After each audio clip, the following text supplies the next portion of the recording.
जय सिया राम। इस अंक में इंद्रदेव द्वारा मुनि नारद की समाधि भंग करने का उल्लेख है।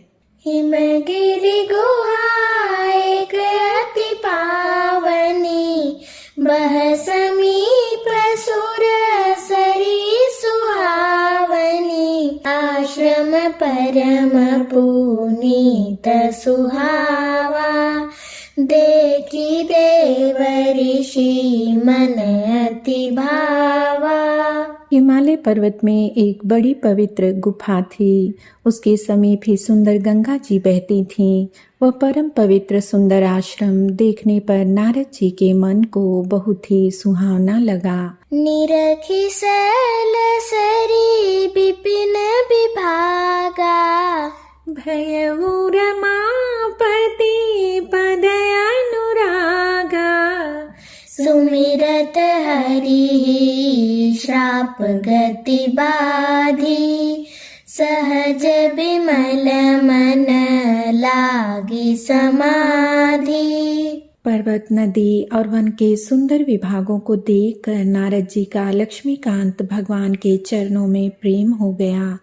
भगवान का स्मरण करते ही उन नारद मुनि के शाप की, जो शाप उन्हें दक्ष प्रजापति ने दिया था और जिसके कारण वे एक स्थान पर नहीं ठहर सकते थे, गति रुक गई और मन के स्वाभाविक ही निर्मल होने से उनकी समाधि लग गई। मुनि गति देखी सूरेश डराना, काम ही बोली कीन सनमाना।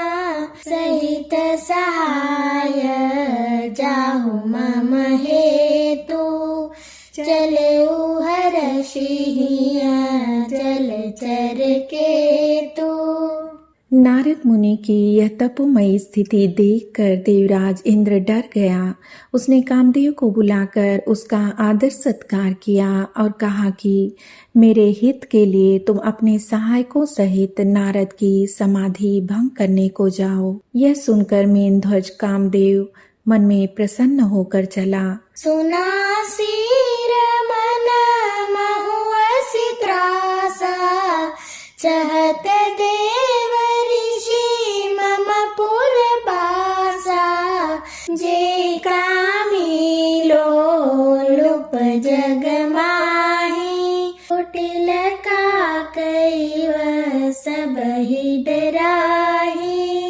इंद्र के मन में यह डर हुआ कि देवर्षि नारद मेरी पुरी अर्थात अमरावती का निवास चाहते हैं।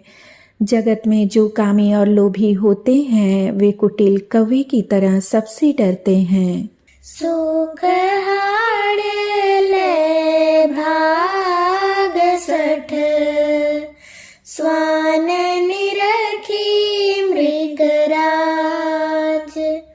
छीन ले जने जान जड़, तिमि सुरपति हीन लाज। जैसे मूर्ख कुत्ता सिंह को देखकर सूखी हड्डी लेकर भागे और वह मूर्ख यह समझे कि कहीं उस हड्डी को सिंह छीन न ले, वैसे ही इंद्र को नारद जी मेरा राज्य छीन लेंगे ऐसा सोचते लाज नहीं आई। तेहि आश्रम ही मदन जब गयऊ, निज माया बसंत निरमयऊ। कुसुमित विविध बिटप बहुरंगा, कूजहि कोकिल गुंजहि भृंगा।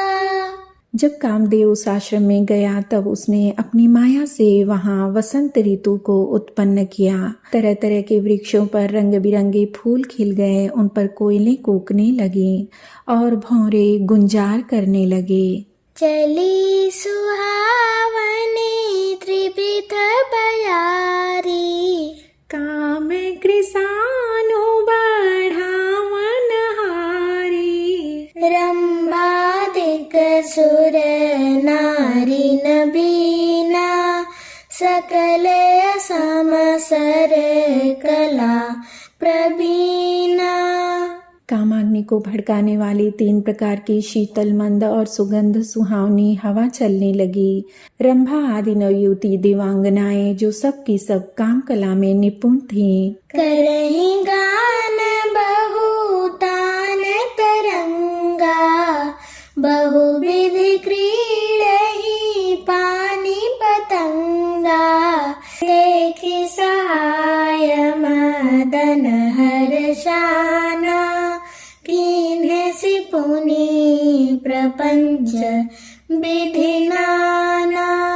वे बहुत प्रकार की तानों की तरंग के साथ गाने लगी और नाना प्रकार की क्रीड़ाएं करने लगी।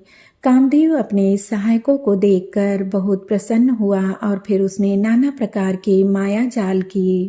काम कला कछु मुनि न व्यापी, निज भय डरे उमनो भव पापी, सीम की चापी सकई को तासु, बड़ रखवार रमापति जासु।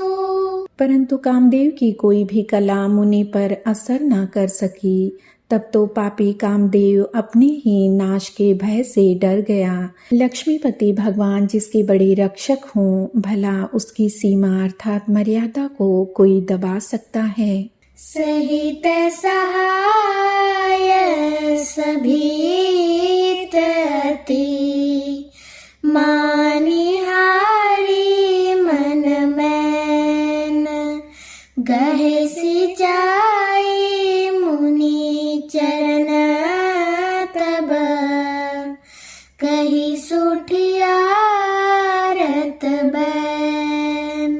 तब अपने सहायकों समेत कामदेव ने बहुत डर कर और अपने मन में हार मानकर बहुत ही आर्त वचन कहते हुए मुनि के चरणों को जा पकड़ा।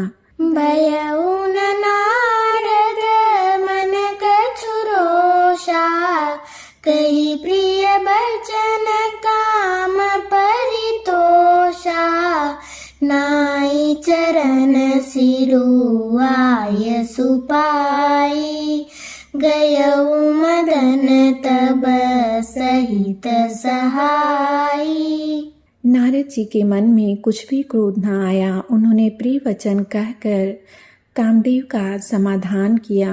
तब मुनि के चरणों में सिर नवाकर और उनकी आज्ञा पाकर कामदेव अपने सहायकों सहित लौट गया। मुनि सुशीलता अपनी करनी, सुरपति सभा जाय सब बरनी, सुनि सबके मन अचरज आवा, मुनि प्रशंसी हरि सिरुनावा। देवराज इंद्र की सभा में जाकर उसने मुनि की सुशीलता और अपनी करतूत सब कही, जिसे सुनकर सबके मन में आश्चर्य हुआ और उन्होंने मुनि की बड़ाई करके श्री हरि को सिर नवाया। तब नारद गवने शिव पाही, जिता काम मिति मन माही, मार चरित शंकर ही सुनाए, अति प्रिय जानी महेश सिखाए। तब नारद जी शिव जी के पास गए। उनके मन में इस बात का अहंकार हो गया कि हमने कामदेव को जीत लिया। उन्होंने कामदेव के चरित्र शिव जी को सुनाए और महादेव जी ने उनको अत्यंत प्रिय जानकर इस प्रकार शिक्षा दी। बार बार बिनऊ मुनि तोहि, जिमि यह कथा सुनायहु मोहि, तिमि जनि हरि सुनावहु कबहु, चलेहु प्रसंग दूराएहु तबहु। हे मुनि, मैं तुमसे बार बार विनती करता हूँ कि जिस तरह यह कथा तुमने मुझे सुनाई है उस तरह भगवान श्री हरि को कभी मत सुनाना। चर्चा भी चले तब भी इसको छिपा जाना। शंभु दीन उपदेश ही हित नहीं नारद ही सोहान भरद्वाज कौतुक सुनहु हरि इच्छा बलवान। यद्यपि शिव जी ने यह हित की शिक्षा दी पर नारद जी को वह अच्छी ना लगी। हे भरद्वाज, अब कौतुक सुनो, हरि की इच्छा बड़ी बलवान है।